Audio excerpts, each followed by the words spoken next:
Hello నమస్తే, అందరికి నమస్కారం. మా ఛానల్ లైక్ చేయండి, షేర్ చేయండి, సబ్స్క్రైబ్ చేయండి.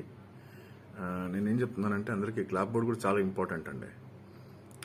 ఇప్పుడు డిజిటల్ వచ్చాక కొట్టట్లేదు అంటున్నారు, కొందరు కొడుతున్నారు అంటున్నారు. క్లాప్ బోర్డ్ చాలా ఇంపార్టెంట్. క్లాప్ బోర్డ్ మీద సీన్, షార్ట్, టేక్ అని ఉంటుంది. అంటే ఏ సీన్ తీస్తున్నాం, అంటే సీన్ నెంబర్ ఏంటి, షార్ట్ ఏంటి, షార్ట్ నెంబర్ ఏంటి, టేక్ ఏంటి. టేక్ మారుతూ ఉంటుంది.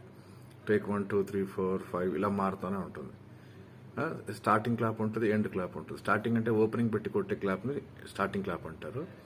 ఎండ్ క్లాప్ అంటే షార్ట్ కన్నా ముందు తీయకుండా సడన్గా షూట్ చేసేసి అవసరాన్ని బట్టి మళ్ళీ ఎండ్లో కొట్టేది ఎండ్ క్లాప్ అంటారు అనమాట. ఇది వెరీ వెరీ వెరీ ఇంపార్టెంట్. కాబట్టి దీంతోనే ఎడిటింగ్, సౌండ్, డైలాగ్ అన్నీ మ్యాచ్ చేసుకోవడానికి ఉపయోగపడేది ఇంతకుముందు కూడా. ఇప్పుడు కూడా ఉపయోగపడుతుంది, పడట్లేదని చెప్పట్లేదు.